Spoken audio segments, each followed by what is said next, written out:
sim. Bom, agora sim.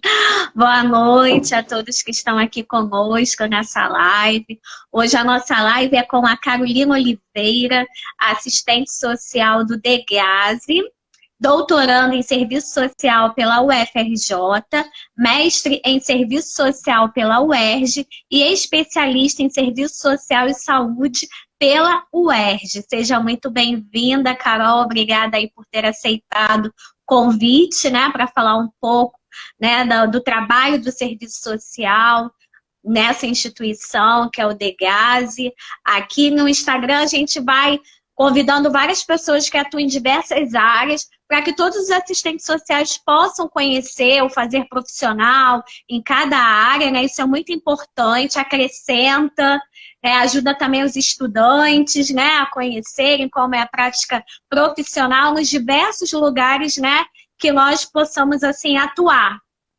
E, Carol, quer falar alguma coisa, se apresentar antes de iniciarmos aí o nosso bate-papo, né, da prática profissional?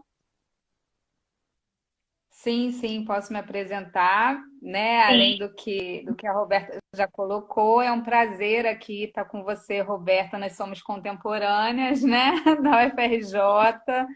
É um prazer estar aqui com todas e todos e todes para discutir aí o meu trabalho, né? O trabalho de serviço social no DEGASE. Eu atuo na instituição há cerca de 6 anos, quase 7.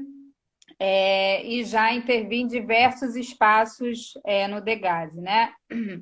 Já atuei tanto na linha de frente, junto, né, no atendimento direto aos adolescentes, unidade de internação, de porta de entrada, e hoje eu atuo na equipe da divisão de serviço social, junto com duas companheiras muito queridas, que é a Verônica Valença, que está aqui assistindo a live, a Rosane Gonçalves, que também parece que vai entrar aí, o pessoal vai dar uma força. E também a Anne Caroline não está, né, hoje na equipe da divisão de serviço social, mas é uma amiga muito querida com quem a gente acompanha o trabalho, então acho que é importante trazer o nome dela aqui também. Ah, que ótimo, né? A Rosane está aí, a Lenilze, tem um pessoal aí, né, acompanhando a live, Isabela Plovier. Obrigada aí pela participação de todos vocês. Então, Carol, como que é a sistematização da prática profissional do serviço social no DEGASE? Como é realizada? Você está numa divisão, né, que você falou que trabalha, né? E tem os assistentes sociais nas unidades, né? Cada unidade, né, tem uma equipe ali multi, né? Aí como é no DEGASE, se você também puder falar um pouco dessa divisão que você trabalha, né, do serviço social. Tá certo. Bom, vou falar um pouquinho então sobre a divisão. A divisão é o espaço de gestão do serviço social, né? É o espaço aí onde está reunido todo o trabalho que o serviço social faz no DEGASE. E aí, bom, no trabalho multiprofissional ali no nosso métier ali da divisão, nós somos todas assistentes sociais, embora nós estejamos ligadas à equipe da coordenação de saúde, onde estão aí presentes outros profissionais da área da saúde, que não só o serviço social, como a enfermagem e tudo mais. Acho que é importante também colocar que o serviço social no DEGAS tem diversos espaços, né? Ele está na divisão de serviço social, como eu falei, ele está na ponta, né? Nesse atendimento mais direto aos adolescentes e às adolescentes nas unidades, né? Nessa execução terminal da política, como diria Zé Paulo Neto, mas ele também está nos espaços de gestão, nos espaços de formação da instituição. O serviço social ele é extremamente requisitado para diversos espaços aí institucionais de entender nesse sentido, já que ele é tão requisitado, a gente pode entender a importância do serviço social nesse espaço, né? E o quanto a nossa formação generalista ela tem contribuído para os espaços de gestão, para o espaço de assessoria, dos espaços de assessoria interinstitucionais que tem na instituição, na escola de gestão socioeducativa, com queridas assistentes sociais, a Ida e a Tânia, enfim. Então, o serviço social está aí em diversos espaços, né, da instituição. E a sistematização da prática, o que eu posso falar sobre a sistematização? Acho que a sistematização ela é um desafio, acho que não só no serviço social do Degase, mas como em todos os espaços, né? Porque a sistematização, ela pressupõe que você estabeleça uma relação com aquela realidade em que se faça um processo reflexivo através dessa realidade, né? Então, através desse processo reflexivo, que vai incluir o quê? A gente vai reunir dados, informações a respeito da nossa experiência ali profissional, no sentido de pensar sobre essa experiência, né? E colocar em prática aquilo que a gente refletiu, né? Buscando as saídas, possibilidades. E aí, isso requer tempo, né? E que é uma questão que eu acho que as profissionais têm esse desafio, né? Assim, de como administrar o seu tempo no seu espaço institucional, no sentido de produzir reflexões, de produzir conhecimento a respeito da nossa intervenção, da nossa prática profissional, né? Da nossa experiência. E a sistematização nada mais é do que isso, né? Assim, produzir conhecimento, né? Na busca de saídas, de novas intervenções, de novas possibilidades, a partir da nossa própria realidade, a partir do cotidiano. Então, é um desafio, mas a gente, assim, eu posso falar, né, do lugar onde eu estou, onde eu atuo, que é a divisão de serviço social, a gente busca fortalecer essa experiência dessa sistematização. Acho que essa sua pergunta ela é muito feliz, porque a gente, há pouquíssimo tempo, a gente, da divisão de serviço social, nós fizemos um curso muito interessante, em que, inclusive, eu indico a possibilidade de fazer. É um curso sobre sistematização da experiência profissional. Ele é ministrado pelos professores Ney Luiz Teixeira, professor Felipe Moreira, né, da UEM, e que traz, né, essa reflexão a respeito da sistematização da experiência profissional. E nós fizemos esse curso, a gente já vinha caminhando, buscando aí fortalecer essas experiências aí de sistematização, buscando nossa experiência profissional. E aí, e aí a gente recebeu esse convite do professor Ney para fazer e esse curso nos municiou assim, de muitas possibilidades, assim, de pensar possibilidades de como trazer essa experiência para a prática, para o cotidiano, na verdade, institucional da instituição. E aí, antes mesmo de fazer esse curso, a gente já tinha algumas experiências aí de sistematização da nossa experiência, como, por exemplo, a gente tem, inclusive, eu estou aqui com um caderno de atribuições do serviço social, que é, inclusive, fruto de uma ação que nós fizemos, né? Entendendo aí a importância e necessidade da instituição, dos gestores, dos próprios profissionais e das profissionais, conhecerem e entenderem o que o serviço social faz no Degase, né? Como que o serviço social atua, como o serviço social pode atuar, trazendo possibilidades de ação, né? E a gente tem outras experiências também de sistematização. A partir desse curso, a gente também fez, né? O nosso trabalho final foi uma experiência de sistematização da prática que a gente quer muito colocar para frente aí, né? Publicar, enfim, para as pessoas, de uma forma geral, conhecerem. E, enfim, né? Porque requer tempo. No dia a dia, no cotidiano profissional, nas unidades, é ainda mais desafiador. Faz, né, enquanto divisão, a gente procura estimular a expressão da experiência profissional. Por exemplo, através de algumas estratégias, por exemplo, através do projeto político-pedagógico da instituição. Vou explicar o que que é isso para quem não é do Degase, né? O PPP, que é o Projeto Político Pedagógico, ele é um documento que ele precisa ser feito, né? Quando, né? Legalmente a gente precisa fazer esse documento.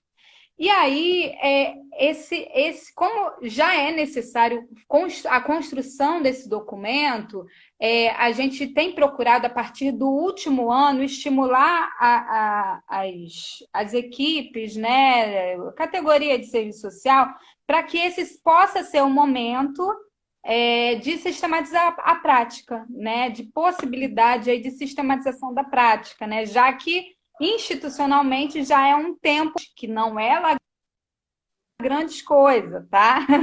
Muitas vezes a gente não tem tempo nem de produzir o PVP, mas é uma forma estratégica de procurar refletir ali a experiência profissional e buscar caminhos, buscar saídas. Então, assim, eu falo um pouco demais, se você quiser me interromper, você pode me interromper. Mas é mais ou menos isso, porque assim, a gente fala muito sobre isso porque a sistematização tem sido algo muito caro para nós, sabe? Então, é algo que é interessante da gente compartilhar aí essas possibilidades. Ah, sim. E como que é realizada as ações profissionais, né, dos assistentes sociais do Degase, correlacionado com a rede de atendimentos aos adolescentes? Porque a gente sabe que os adolescentes fazem também acompanhamento, precisa de uma rede, né, de inserção no mercado de trabalho, eles são muitas vezes acompanhados nos CREAS. Como que é esse contato do serviço social das unidades? Porque às vezes tem uma unidade, por exemplo, na Ilha do Governador, e o adolescente é de Belford Roxo, né? Como que vocês fazem esse contato com o CREAS que acompanha? Tem esse contato, não tem? Como é feito, os encaminhamentos? Se você puder falar um pouco, né, desse contato de vocês com essa rede toda aí de atendimento aos adolescentes. Então, esse contato com a rede, ele é extremamente importante, né? Porque a medida socioeducativa, ela é de uma lógica que se chama aí de incompletude institucional, né? Então, assim, a ideia é que esses adolescentes e essas adolescentes na rede de serviços, né? O máximo possível. A gente no Degase trabalha com a semiliberdade, né, que é a restrição de liberdade, com a privação de liberdade total, né, que é a internação. Na internação, não digo trabalhoso, porque nos dois é trabalhoso, mas na internação, um pouco mais dificultoso, né, da estrutura da internação, né? A estrutura da internação é um pouco mais fechada mesmo, mas existe esse esforço, né? Sempre muito cotidiano dessa relação interinstitucional. Inclusive, essa relação ela se dá não só com a rede socioassistencial, mas, por exemplo, com a rede de saúde, né? Nos CRIADES, essa relação com a educação, né? Com as escolas, né? Porque nos CRIADES é próxima porque os adolescentes, eles, todos os serviços, né? Tudo que eles necessitam de ser suprido, das suas necessidades supridas, suprido pela rede daquele território, né? No território, né, do CRIAD, né, no caso. Mas ainda assim há uma necessidade aí de articulação com os territórios dos adolescentes. Geralmente, esses adolescentes, a inserção dos adolescentes nas unidades, ela é de forma descentralizada. Por exemplo, os adolescentes da Baixada, eles vão para o CAI Baixada, exatamente para já inserir esses adolescentes, né, ou já aproximar esses adolescentes, ou manter essa aproximação desses adolescentes com a rede do seu território. Então, assim, esse atendimento ele já é descentralizado, mas ainda assim existem questões, porque, né, por exemplo, na Ilha do Governador, os adolescentes da capital vêm para a Ilha do Governador, né? E aí são adolescentes, por exemplo, dos Jacarezinhos, de dela, do centro, né? Enfim, e que é necessário fazer essa articulação, portanto, né, é necessário fazer essa articulação com a rede do adolescente. Em algum momento, estar em liberdade vai procurar essa rede, a família vai precisar procurar essa rede se já não procurou, né? Então, essa relação ela é muito importante, inclusive quando você recebe o adolescente, é importante fazer essa ligação, né? Fazer o contato com a rede dele, como é que, por exemplo, com o conselho tutelar, por exemplo, com o próprio sistema de garantia de direitos, né? Então é uma rede muito ampla que a gente precisa acessar, né? No DEGAS, acho que é importante ver um pouco mais como se compõe aí a estrutura do Degase. O Degase ele tem 2 espaços, né, que são próprios de articulação da rede, né, que é a ASRIM, que é, se eu não me engano, assessoria de relações institucionais. É um espaço do Degase que é relacionado à assessoria, né, das instituições da rede, né? E o CADAS está ligado a essa relação aí com a rede, e que são espaços que vão buscar propiciar essa saída do adolescente. Quando o adolescente sai, por exemplo, da internação, ele vai buscar a rede, então essa aproximação ela já é construída ali através desses espaços, né? E também através das intervenções do assistente social e da assistente social na instituição, né, no atendimento direto com o adolescente propriamente. Então, ela é extremamente importante. Acho importante colocar também a articulação que é feita na instituição com a saúde mental, né? O DEGAS, ele nos espaços de internação, ele tem equipes de referência em saúde mental, tá? Hoje essas equipes, né, pela falta de concurso, né, que tem a ver com a falta de profissionais, né, em muitas unidades essa equipe de referência completa, porque a ideia é que tenha pelo menos um assistente social em cada unidade da equipe de referência em saúde mental, um profissional da psicologia, terapeutas ocupacionais, musicoterapeutas, e isso não tem, infelizmente, em todas as unidades. São poucas as unidades que têm uma equipe de saúde mental completa. Mas ainda assim, de referência em saúde mental nas unidades, e que procuram fazer essa articulação com as instituições de saúde mental, né? Com os CAPs, com os AD. Então, essa equipe, juntamente com a equipe de medida, né, que é a equipe que acompanha a medida do adolescente, fazem reuniões, promovem, né, reuniões de estudos de caso, acompanhamento. Não, os acompanhamentos, né, procuram ser, né, acompanhamentos mais conjuntos, né? E a ideia, assim, às vezes pode fazer um atendimento conjunto com esses adolescentes, né, da saúde mental, junto com a rede, junto com o CAPS. Então, é mais ou menos essa relação com sim. Com a rede. Em todas as unidades tem assistente social, psicólogo, a equipe multidisciplinar é assim, tem pedagogo. Como é formado nas unidades, né, a equipe multidisciplinar? Então, nas unidades, ela tem uma equipe mínima, né? Assim, que é o assistente social, ou assistente social, psicólogo e pedagogo. Hoje em dia, assim, a gente tem em todas as unidades assistentes sociais, né? Se eu não me engano, psicólogos também. Hoje a gente tem uma dificuldade muito grande com pedagogos, né? Eu não sei se em todas, eu acho que sim, acho que em todas as unidades tem pedagogos, sim, mas são menos pedagogos do que assistentes sociais e psicólogos, né? Mas em todas as unidades nós temos assistentes sociais, sim, defasado, né?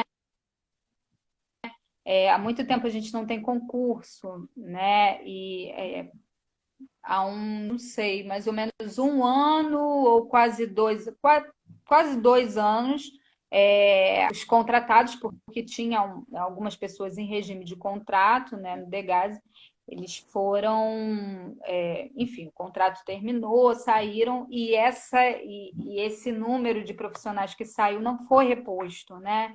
De contratado, também não teve concurso público. Parece que vai sair um concurso agora. A gente espera muito que saia, porque a gente está precisando muito, né? Fortalecer essas equipes, né? Enfim, a defasagem é grande. Tem muitas profissionais que estão se aposentando, né? Então, enfim, há uma defasagem, mas em todas as unidades tem assistentes sociais. Então, é uma equipe mínima, assistente social, pedagogo e psicólogo. Pela resolução do SINASE, né, aquela resolução, uma resolução, né, que foi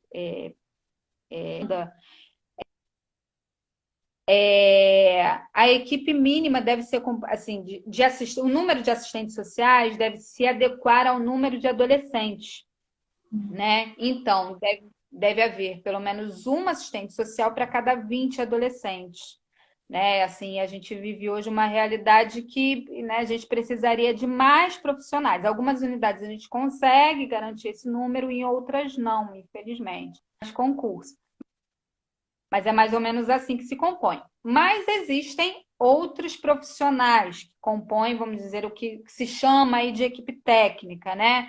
São os musicoterapeutas, os terapeutas ocupacionais, eles também fazem parte da equipe técnica, e tem os profissionais mais estritamente aí, que trabalham mais estritamente na área da saúde. Nós, assistentes sociais, somos profissionais da saúde, assim como os psicólogos, mas existem aqueles que trabalham mais estritamente na questão né, da saúde, né, do corpo, né, do adolescente, vamos dizer assim, que são os enfermeiros, tem os médicos que também estão, né, tá com uma defasagem muito grande, né, enfermeiros, médicos, tem dentista também, nas unidades de internação, tá?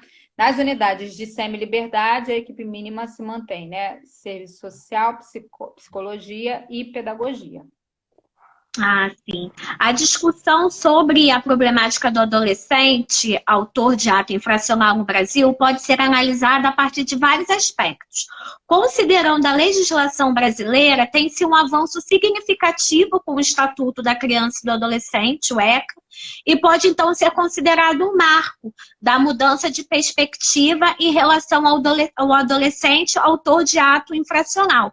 Como que você analisa essa questão, né, do ato infracional com o estatuto, que vem aí com garantia de direitos?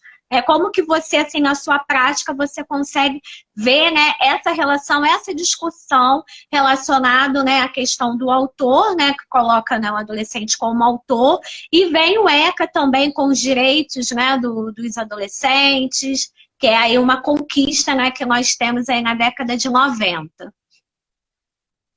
Sim, sim, sem dúvida, o ECA é um marco, né? A luta pelo direito da criança e do adolescente, ela vem já de bastante, mas de fato o ECA, ele traz nunca antes vistas, né, nas normativas legais. Ele traz aí uma saída, né, uma transição, na verdade, né, entre o que se denomina de doutrina da situação irregular para a doutrina da proteção integral, né?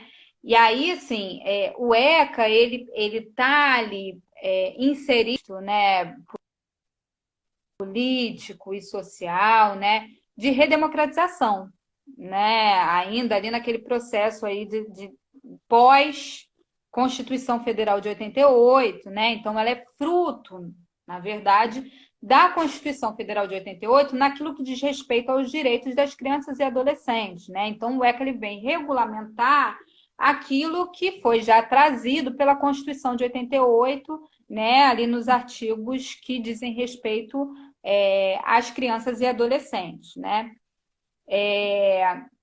E aí, então, o ECA, ele traz diferentes perspectivas, né? Eu costumo entender o ECA como ali um espaço, né, em que se definiu ali que ela reflete uma correlação de forças em determinado momento, né? Assim, o ECA ele traz diferentes, ele aglutina em si, né? Diferentes perspectivas, numa perspectiva aí embasada aí numa perspectiva geral, que é a perspectiva democrática, né? Nesse contexto aí de redemocratização da sociedade, em que essas lutas, né, pelos direitos das crianças e adolescentes se tornam mais propício, né? Porque no momento de ditadura isso não estava tão, não era tão possível, né? Mas num contexto de redemocratização isso se torna mais possível. Então o ECA ele aglutina em si essa correlação de forças de diferentes perspectivas que tem relação aí com a luta de direitos, né? A luta por direitos de crianças e adolescentes, né? Numa perspectiva democrática. Entendo que o ECA ele ainda tem algumas questões que, que refletem aí uma continuidade da lógica, né, menorista, vamos dizer assim, em alguns aspectos no que diz respeito às medidas socioeducativas. Mas, sem dúvidas, apesar dessas limitações, dessas questões aí, que são fruto dessa correlação de força de diferentes perspectivas, o ECA não deixa de ser um marco, né? E a partir do ECA, né, a questão das medidas socioeducativas surge também, mas aí só em 2012, né, a lei do SINASE, que regulamenta aí, de fato, como vão se dar essas medidas sociais, se dá o trabalho socioeducativo, de que forma isso vai ser construído. Então, né, assim, na verdade, já em 2006 você tem uma resolução que eu até já citei aqui, que é a resolução do CONANDA, né, do SINASE, mas a regulamentação em lei, ela só vai se dar em 2012, né? Então, o SINASE vem aí também complementando aí o que o ECA traz a respeito das medidas socioeducativas. Ah, sim, né? Você até falou um pouco sobre como são, né, as medidas socioeducativas, mas você poderia explicar, né, um pouco melhor como que funciona, né, a semi-liberdade? Você falou um pouco da internação. Se pudesse explicar, né, os tipos, né, de medidas, tem unidade, né, que funciona para um tipo de medida, outras, né, para uma internação. Aí você poderia, né, estar falando para a gente, né, um pouco mais, né, específico sobre isso. Posso sim. Então, as medidas socioeducativas, elas, né, no geral, assim, falando resumidamente, né, elas estão divididas em meio aberto e meio fechado. No meio aberto, essas medidas elas são acompanhadas pela política de assistência social, através dos. Quais são as medidas que são acompanhadas pela política da assistência social? São PSC, que é prestação de serviços à comunidade, e liberdade assistida, né? Ele acompanha, né? Ele trabalha aí com as medidas em meio fechado, né? Que são as medidas de privação de liberdade, que é a internação, e de restrição de liberdade, que é a medida de semi-liberdade. Duas medidas aí, elas funcionam, né? Então, o adolescente, ele chega na unidade, né? Chega na porta de entrada e se a ele for, né? Se ele for submetido aí ao que se chama de internação provisória, né? Ele fica por até 45 dias numa unidade de internação provisória, aguardando a decisão da juíza, do juiz, a respeito né, do que vai acontecer com ele ou com ela, né? Qual a medida que vai ganhar ou se vai ter suspensão de medida ou enfim, ou se não vai responder a nada, né? Então, após esse período, ele vai receber alguma medida. Se ele ganha a medida de internação, ele vai, né, vai ser encaminhado para uma medida de internação e nessa medida como é que vai funcionar, né? Ele vai ser atendido pelos profissionais, ele vai participar das atividades de educação, né? O estudo é obrigatório, né? Ele faz parte da medida, né? É, vai participar de atividades de profissional, né? Nas unidades que elas precisam trazer essa possibilidade aí, né? De trabalho aí com profissionalização junto com os adolescentes, né? Junto com aqueles 3 eixos que eu coloquei: serviço social, pedagogia e psicologia. E aí, pelo menos de 6 em 6 meses, há as reavaliações dessas medidas, né? Então, aí essas reavaliações elas vão se dar através dos, né? No caso do serviço social, a gente faz o relatório social, né? Dos adolescentes. Então, de 6 em 6 meses, pelo menos, às vezes é menos do que isso, mas não pode ser mais do que isso, né? Pelo menos de 6 em 6 meses, esses adolescentes passam por reavaliações, né? E aí o período máximo de internação desses adolescentes e dessas adolescentes é de 3 anos. Ou então, se esse adolescente ou essa adolescente chegar aos 21 anos, a sua saída é compulsória da unidade, tá? Nas unidades de semi-liberdade, como o próprio nome diz, né? Semi-liberdade, ele fica durante a semana nos criados e final de semana ele volta para a aguinha, que eu falo demais. Ah, sim. E aí, final de semana, eles voltam para casa. Só que durante a semana eles têm mais liberdade, né? Como o próprio nome diz, é semi-liberdade e é uma restrição de liberdade, não é uma restrição completa de liberdade, né? Não é uma privação completa de liberdade como a internação. Então, eles saem para ir para a escola, então a escola é na rede, eles precisam de um atendimento em saúde, o atendimento em saúde é na rede, né? Enfim, tudo é na rede, profissionalização é na rede, tem alguns que trabalham, saem para trabalhar e retornam. E as reavaliações também são periódicas, assim como na internação. Na semi-liberdade, o que a lei diz, o que o ECA diz, na verdade, né? Não existe um período estabelecido. Mas no que couber, é o que a lei diz, né? Aplica-se o que se coloca na internação. E o que geralmente acontece é isso. Aplica-se na semi-liberdade o que se dá os prazos aí dão nas medidas de internação, na medida de internação. Então, é mais ou menos assim que funciona, né? Acho que é importante, se você me dá só um tempinho, assim, para falar um pouco sobre o que são as medidas socioeducativas, eu acho que é importante, assim, Sim, o seu falar. significado social, sabe? Porque, assim, as medidas socioeducativas, elas são um elemento aí do que se denomina de responsabilização dos adolescentes a quem se atribui a prática de ato infracional, né? E essas medidas, elas têm, segundo a lei, tá? Um duplo caráter, que é o caráter sancionatório aliado ao caráter, né? Então, assim, a medida socioeducativa, ela é, em si, uma punição, que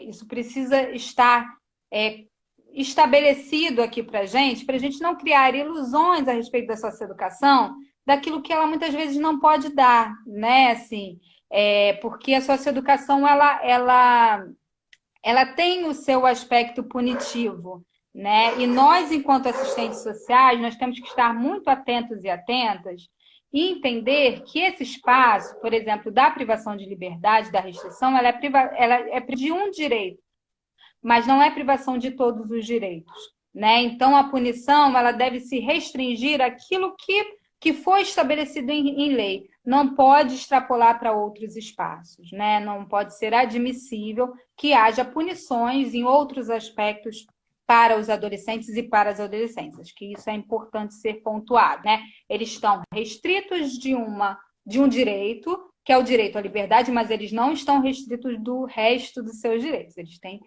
todos os certeza. outros direitos, e é para isso que nós estamos ali, né? Parece um pouco chovendo molhado quando a gente fala, né? O assistente social está ali para buscar a garantia dos direitos, mas é importante a gente sempre sinalizar isso, sabe?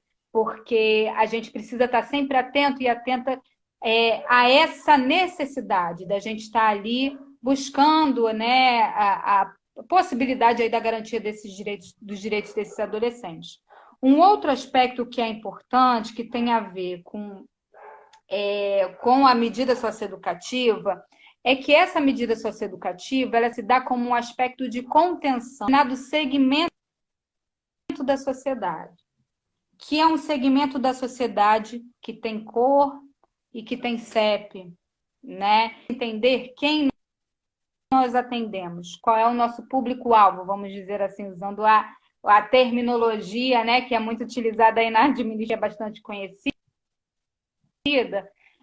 A gente precisa entender quem nós atendemos, porque a medida socioeducativa ela tem servido à contenção de um elemento aí, de um sujeito, né, da sociedade, que é um sujeito que é sobrante. E que em um determinado contexto, que é esse contexto que a gente vive, de crise, né, do capital, esse segmento sobrante, ele não ele é um segmento que é indesejável. Muitas vezes até para viver, né? Se a gente olhar o contexto aí do Rio de Janeiro, né, em especial que é onde a gente mora, a gente precisa entender isso, né?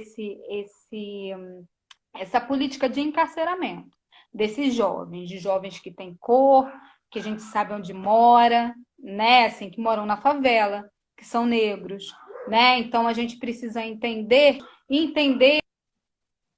assim como se dá essa política, né? Entender que eu digo é entender de forma crítica, né? No sentido de buscar intervenção, outras formas de trabalhar isso, outras formas de entender a socioeducação para a garantia do direito. Então, assim, eu não queria não queria sair dessa live antes de falar isso, sem falar isso. Então, é mais ou menos assim.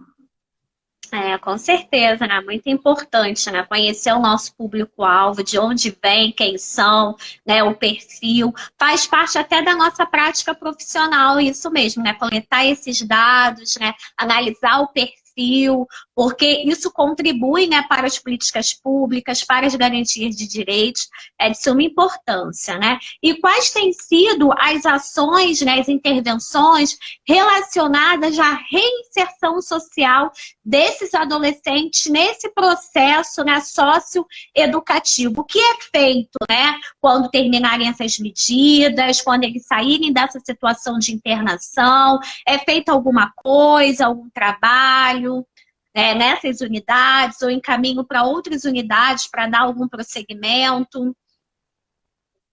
Uhum. Então, no Degase hoje existe um espaço, né, que trabalha com os adolescentes egressos, né? Como eu disse, existem esses dois, a AGRIM e a CADAS, né, que trabalham nessa articulação intersetorial para os adolescentes e para as adolescentes que saem, né, de liberdade. Espaço ali que é destinado aos adolescentes e às adolescentes egressas, né? No sentido de acompanhar durante um determinado tempo como vai se dar na verdade, esse retorno, né, do adolescente e da adolescente ao seu território, à sua casa, ao seu espaço ali, né? Eu acho que é importante também trazer uma questão assim, que quando a gente fala de reinserção social, né, a gente pode talvez entender, né, que esses adolescentes precisam sair da sociedade, eles aprendam a conviver em sociedade. Veja bem o paradoxo, né? Eu acho que é importante a gente procurar entender o que há por trás desses termos também, né? Porque a ideia de reinserção social parece que assim, você retira o adolescente para ensiná-lo a como conviver, né? Parece que é uma forma de você proteger o adolescente de si mesmo, sabe? Assim, e na verdade, assim, acho que a gente trabalha acho que é trabalhar com um outro viés assim disso, inclusive entendendo assim que esses adolescentes em inserção social né? Que é, como eu disse aqui anteriormente, que é de classe, que é uma inserção de raça, né? Que é a inserção territorial, né? E geográfica desses adolescentes. Então, a ideia na instituição, no Degase, é trazer possibilidades, sabe? A privação e a restrição de liberdade, elas trazem elementos de muita dificuldade para esses adolescentes, né? E para essas adolescentes. Retirar esses adolescentes e essas adolescentes do seu convívio é, por vezes, muito traumático, né? Então, a gente está ali para mitigar essas perdas desses adolescentes, né? No sentido de redução dos danos que né, esse afastamento traz, né? Então, assim, cada intervenção que a gente faz, né, que a gente, né, trabalha junto com os adolescentes, a ideia é trazer para eles, trazer para elas, né, trazendo aí o trabalho que é feito também com as meninas, trazer possibilidade. A realidade desses adolescentes e dessas adolescentes, como se dá essa realidade no âmbito nacional, ok, mas no âmbito local, onde esses adolescentes e essas adolescentes moram, né? Buscar parcerias, né? Parceiros ali na família, na comunidade, na rede, no sistema de garantia de direitos, né? Para que esses adolescentes e essas adolescentes estejam preparados e preparadas aí para a sua vida, de uma forma geral. A potencialidade desses adolescentes e dessas adolescentes, né? O que elas e eles trazem de possibilidades dentro de si, né? Alavancar essas possibilidades, né? Então, assim, o trabalho é mais ou menos nesse sentido para que essa vida desse adolescente possa ser mais reflexiva no sentido de fazê-los talvez refletir a respeito de que já eu costumo falar isso muito, né, quando eu falo do meu trabalho. Hoje em dia, um adolescente, né, hoje eu não estou no atendimento direto, mas quando eu, né, atendi um adolescente, eu buscava trazer para ele o seguinte: sempre atuei com adolescentes do sexo masculino, né? Então eu trazia para eles o seguinte: já é um risco ser favelado, né? Dentro dessa realidade em que a gente vive. Então eu buscava trazer a reflexão desses adolescentes, qual é o risco maior ainda de se inserir na criminalidade, por exemplo, né, que se coloca, onde esse adolescente se coloca ainda mais em risco, né, do que ele já está, por ser quem ele é, por morar, né? Então eu acho que prepará-los, né, reflexivo também é nosso trabalho, né, porque nosso trabalho também tem uma dimensão pedagógica aí, então é importante também, né. Entendi, né? E na perspectiva, né, de um trabalho integral do serviço social, é considerado, então, a família também como alvo de intervenção profissional. Nesse processo socioeducativo dos adolescentes, algum trabalho que nas unidades do Degase, as equipes multidisciplinares fazem algum tipo de trabalho com as famílias também, ou há somente um atendimento para os adolescentes? Não, existe um trabalho integrado aí com a família. A família é um elemento extremamente importante nesse processo aí, né, do atendimento socioeducativo. Inclusive, no Degase existe um núcleo, né, um núcleo AF, que é um núcleo específico, né, para atender aí as demandas das famílias e que faz uma articulação muito interessante com o movimento de mães, com os movimentos de mães, que são membros, né? Então, de atendimento às famílias, ele faz essa articulação com esses movimentos de mães e nas unidades existe esse trabalho integrado integrado aí com a família, né? Através de reuniões com as famílias. Por exemplo, eu trabalhei algum tempo na JLA e existiam reuniões todos os sábados com as famílias na unidade, né? Então, era a reunião das famílias, era o momento das famílias falarem. E existia o outro momento, ainda existe, né? Que a unidade continua lá com a idosa. E existe aí o momento da família com o adolescente, né? Também, nos atendimentos realizados, né? Com a família, o adolescente, né? O pai, a mãe, enfim, essas intervenções mais diretas. Acho que é importante também que existe um movimento geral, né, de culpabilização aí das famílias, né? Então, o serviço social ele atua muito no sentido de desconstruir essa relação aí de culpabilização da família, uma ideia, por exemplo, de família desestruturada, né? Assim, entendendo a realidade dessas famílias e entendendo que essas famílias não são culpadas da realidade pela realidade dos adolescentes, né? Na verdade, elas vivem e sofrem essa mesma realidade.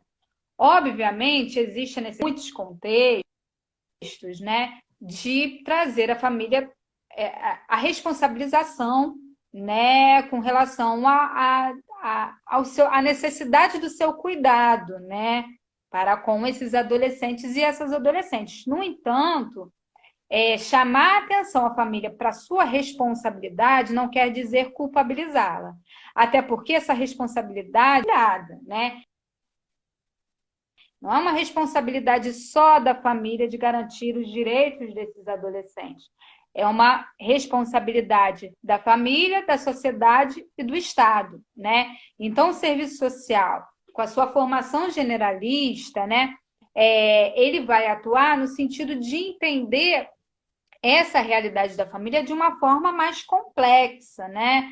De forma a entender onde essa família reside, né? Como essa família subsiste, né? Como ela dá conta da sua realidade, qual é a sua realidade, em que lugar ela está inserida. Então, esse é o lugar do serviço social, né? De entender esse contexto familiar, disso intervir, né?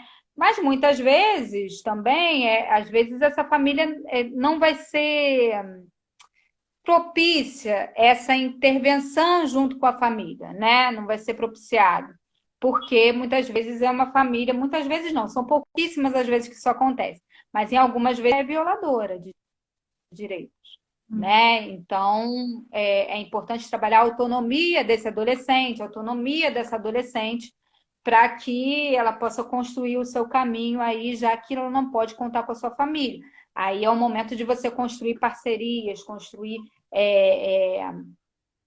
conexões aí, ou trabalhar conexões que já possam existir em outros âmbitos, né? Seja na comunidade, seja com a família extensa, enfim. Então, assim, esse trabalho com a família, ele vai depender muito de cada realidade, né? A Thalitinha tá aí, eu vi que ela entrou e ela é do NUAF. Ah, que legal! Faz esse trabalho Bom saber é muito bacana. bom E é saber um desse trabalho, trabalho aí do MAF, né, com famílias, muito interessante. E, Carol, para finalizar, quais são os maiores desafios na atuação do serviço social nas unidades, né, do DEGASE? Que tem sido assim desafiador aí no fazer profissional, principalmente nesse quadro, né, político, nesse cenário em que vivemos. Então, são muitos desafios, né? Mas se eu puder elencar eu já falei um pouquinho aqui sobre ele, entender aí, eu acho que seria como trabalhar a perspectiva de direitos só por ser privação de liberdade, não é porque é o Degase ou por nada, né? Mas por ser ativa, é uma medida que traz em si já a contenção, já traz em si a punição. Então, como trabalhar essa perspectiva de direitos numa instituição que por si só viola um determinado direito, que é o direito à liberdade, né? Que Desafiador restringe, na mesmo. verdade. Oi? É bem desafiador mesmo, né? Muito Refletindo, né? desafiador. E existem diferentes perspectivas aí de socioeducação, né? Acho que eu falo aqui, existe uma perspectiva que é uma perspectiva que é meramente punitivista, né? Que é uma perspectiva moralizadora e moralizante, né? Uma perspectiva apenas meramente da contenção desses adolescentes e dessas adolescentes. E tem uma outra perspectiva que essa sim coaduna com a nossa perspectiva, com os valores profissionais, os nossos valores profissionais enquanto assistentes sociais, que é a perspectiva da garantia de direitos, que eu estou batendo nessa tecla aqui, né, o tempo inteiro. Então, eu acho que o serviço social no Degás, acho não, eu tenho certeza, assim, muito orgulho da categoria de assistentes sociais que trabalha nessa instituição, porque é uma instituição carregada de muitos desafios, sabe? E a gente trabalha cotidianamente para mudar a forma como as pessoas veem essa instituição, buscando outros profissionais que coadunam, que existem, né, e que coadunam com as nossas perspectivas profissionais. Então, a gente trabalha muito no sentido de modificar essa realidade, né? E esse é o nosso desafio, é o nosso grande desafio, trabalhar essa perspectiva aí da garantia de direitos em um espaço que restringe o principal direito, né? Que é o direito. Eu acho que sim, o serviço social ele atua bravamente, bravamente, assim, nesse lugar, sabe? Que é um lugar que é carregado de desafios, mas que a gente tá ali, que a gente gosta, né, de trabalhar com os adolescentes, com as adolescentes, a gente tem muito orgulho. E eu me sinto muito grata de falar sobre para falar sobre esse trabalho, né, aqui, porque é um trabalho que me é muito caro. Eu, na minha pesquisa de doutorado, eu estudo isso, né? O trabalho do serviço social na socioeducação, e é uma coisa que me traz algo muito afetuoso para mim. Então, eu agradeço muito, muito, muito o convite, porque eu gosto muito de falar sobre o que eu faço e o que a gente faz e compartilhar aí de uma outra maneira, né? De fazer com que as pessoas vejam de uma outra maneira com gás. Carol, muito obrigada aí por ter aceitado o convite. Foi muito bom ouvi-la, conhecer mais aí desse trabalho. Com certeza, depois dessa live, nós vamos sair com muito aprendizado, sabendo muito melhor como funciona a unidade, a perspectiva de trabalho, os desafios. Nossa, muito interessante.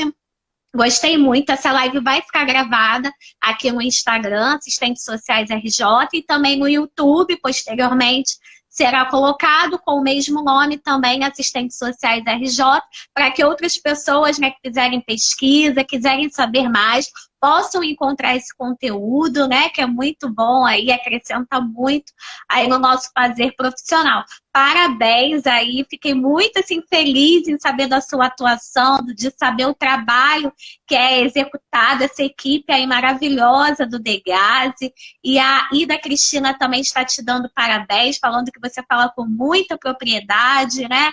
E potência, e além disso fala com muito amor, né, da profissão. Então foi muito bom ouvi-la, né?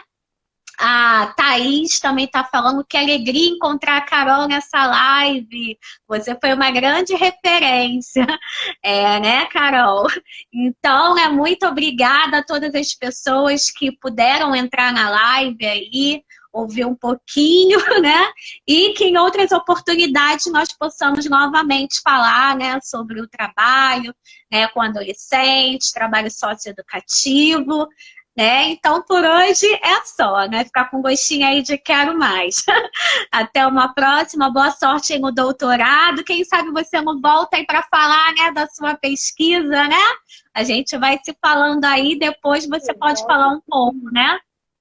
Sobre isso. Então, até a próxima. Muito obrigada aí a todos.